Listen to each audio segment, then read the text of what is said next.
Welcome back, everybody.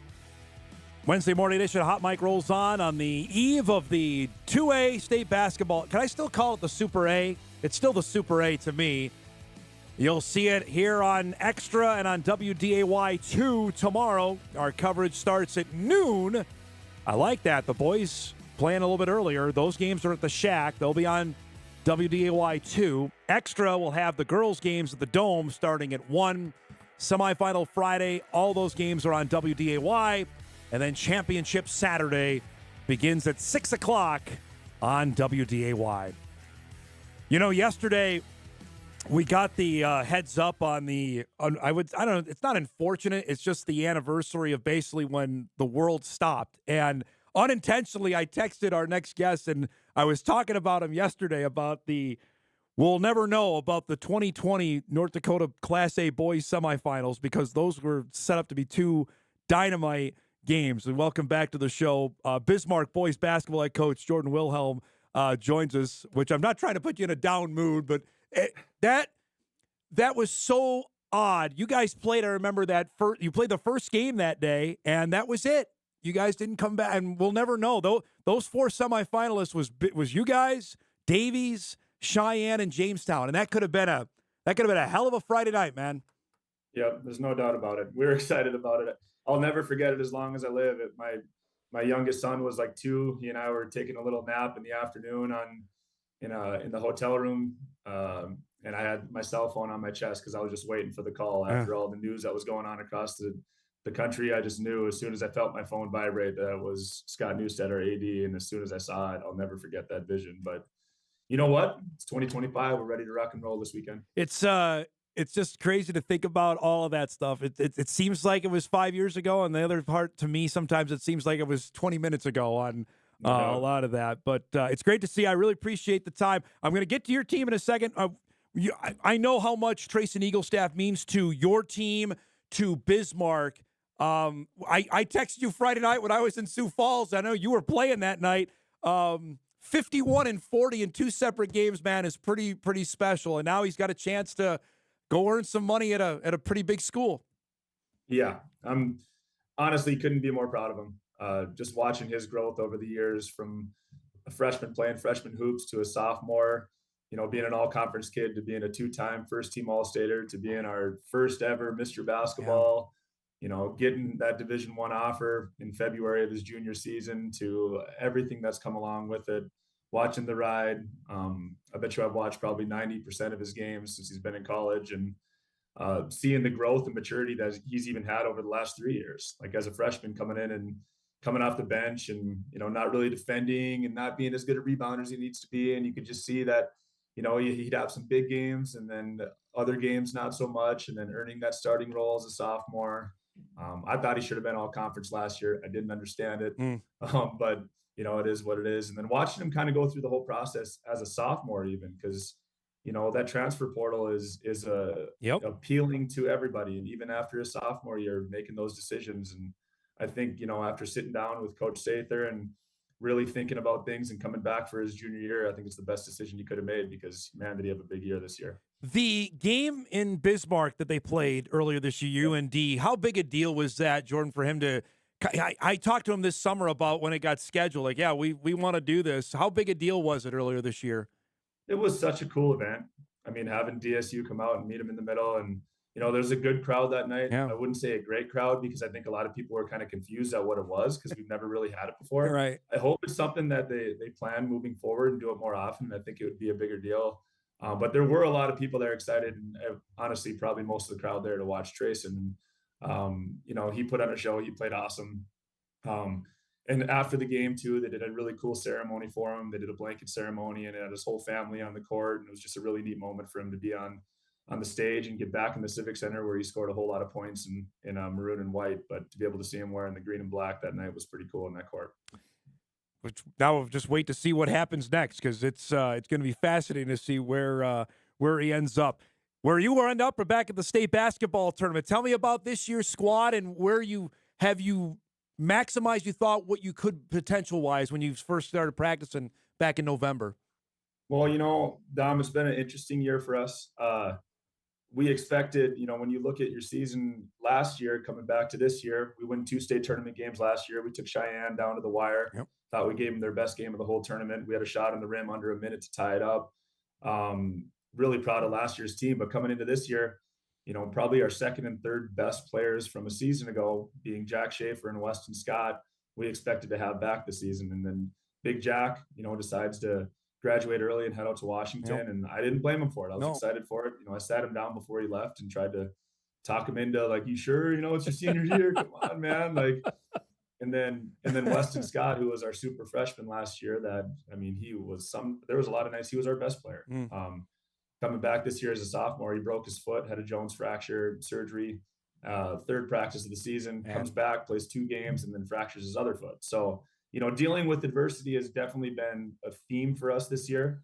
But luckily for us, we have a senior like Andre Austin that has really stepped up and been a leader, not only on the court, but in the locker room and in text groups and all that sort of stuff. And with our depth that we have with this year's team, we've had a lot of different guys step up in different moments. And I think our depth has been a big pro for us and a big positive for us. And even now, when we're deciding who we're going to be playing this weekend and what minutes are going to look like, it's tough for me. It's not, at this time of year, it's a good problem to have, but there's guys that I wish I could play more minutes that I just can't, because we still have really good depth in this team. So I think that's been a big thing for us, is the quality and depth of numbers that we have. I always contend that semifinal night is the hardest night, because that's, you try to set if you win, obviously you're set up to go to state. You had to go through Minot, which the countless battles those two schools have had. What did you see out of your team last Friday night and beating Minot to say, hey, we might be able to win this whole thing? Yeah, it was probably, without a doubt, top to bottom, the best effort we've put together all season. Played them a little bit differently, had a little bit different game plan. And the fun thing for me with this team that we have this year is when we put together game plans and we have conversations, I'll get I'll get texts from my seniors asking specifics about stuff at midnight. They're up watching, they're watching film at midnight, and those guys are so focused on what's going on. And honestly, I came in on Thursday before we played Dickinson, and you could just feel the vibe. You can feel an energy of your team. You kind of get a feel and a pulse of what your team is. And I saw no wide eyes. I saw no nervousness. I saw guys that were hungry to get stuff done. And, when you coach as long as I have now, I'm not the young coach in the league anymore. You've seen everything. You've seen the wide eyes, you've seen the nervousness, you've seen excitement. And I really feel like this year's group, is locked in and ready for the task at hand. And we had a huge task in front of us Friday night playing Minot, who, was 2-0 against us in the season and playing really good basketball. But we put it together that night. It was a lot of fun. How sweet was that after the game, locker room? Yeah, it was exciting in there. It's one of those things, the guys go nuts. Anytime you go to a state tournament, it's special. Your goal is to get there. But again, going back to it, I think our guys have bigger goals in mind. I hope anyways. And it looks like it in their eyes. And even after the loss to Century on Saturday night, we had a lead under a minute with the ball. Kalik Austin's shoe blows out, can't get back in transition. Everything kind of went against us. We lose the game, and instantly after the game, the guys were talking not only about Thursday, but they were talking about practice Monday and how much we could get better. So I think our guys are ready to go. We got strong leaders and strong seniors, and we're pretty excited for the weekend. Okay, I'm glad you brought it up, because I saw the video of the shoe blowout. Can you give? I wish I grabbed it. Can you tell us what happened on what went down?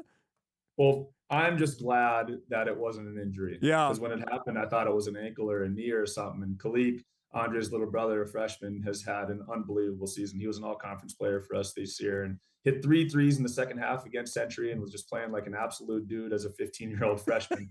And has the ball in his hands. We're up 2 under a minute and had a chance to ice the game and go up either 4 or 5, depending on what he was going to do with the ball. And his shoe just blows out like Zion Williamson playing for Duke a few years ago. That's right. And then they get the ball, go in transition. He can't get back in transition. Century gets a layup, ties it up. And then after that, got a good look in the rim. Austin got right to the rim and missed a short one. And then late in the game, Century got to the basket. We caused the stop. And then there was a call that went against us that, I'm not going to talk a whole lot about, but they got the call and finished the game. But, luckily for us, we're still alive and still fighting. Well, there was a close-up. I think PSP got the shot of the shoe, looked like totally disintegrated.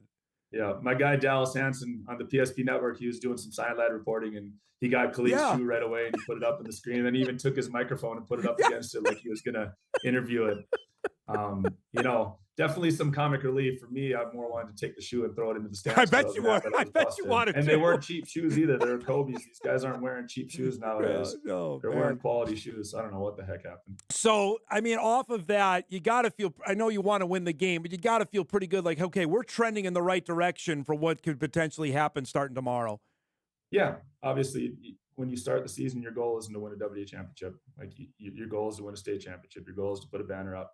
Would it have been nice to win that game and to be the 1 seed going in and to beat Century on that kind of stage? Yeah, it would have been great. But I think our guys have a bigger picture in mind, and it's a hard thing as a coach to talk about. You don't want to talk about those sort of big goals because your ultimate goal is to get better each day. And if you can stack days, you're going to have a tremendous season. And same thing with this weekend. There's no discussion about Century right now. There's no discussion about anyone else in the tournament other than Mason Clabo and the Fargo Davies Eagles, because they got a good team there, and Mason Claybo's only scored like 7,900 points. So we're going to do our best to try and chase him around and try and limit him as much as possible, because Davies has a good team. See, you are the old veteran. You know exactly where I was going with my next question. Yep, So tell me about matching up with them, knowing full well what he is, but making sure that the team doesn't beat you. Yeah, it's a contrast of styles. We want to play fast and increase possessions and push the pace. If you watch Davies over the last few weeks, they want to walk it up.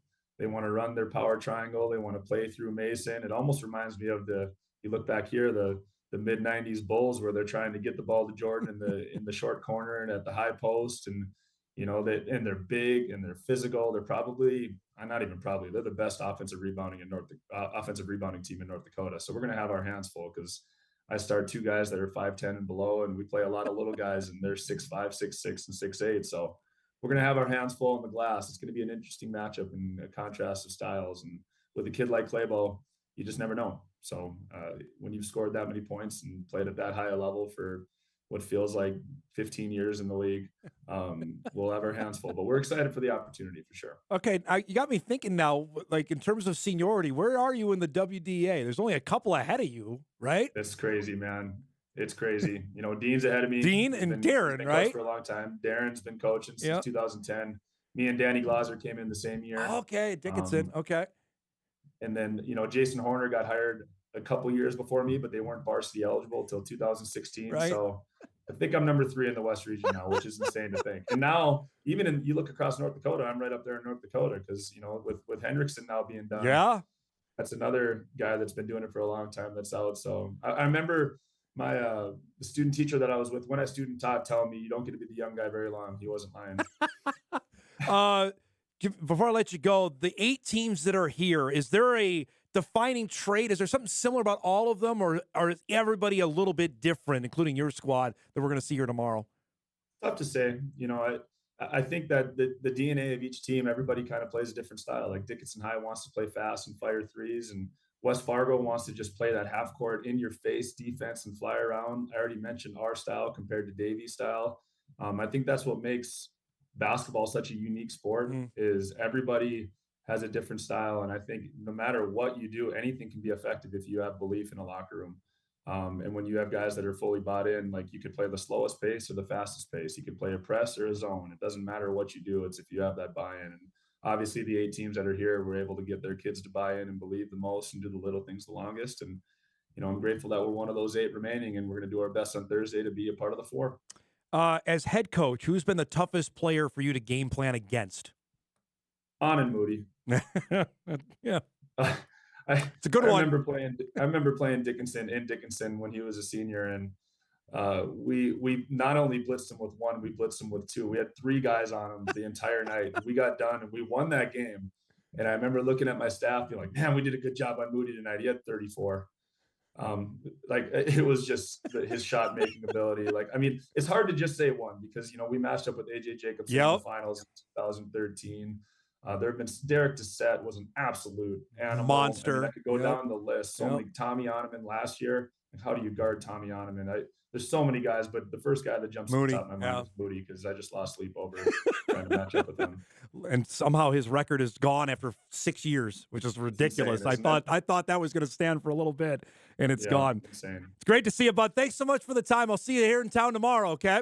You bet. Always a good time. Thanks, Tom. Jordan Wilhelm joining us, Bismarck boys basketball head coach. The Demons match up with Davies. That's tomorrow in quarterfinal game number 2. Again, the quarters tomorrow will be played at the Shack. You'll see them on WDAY2.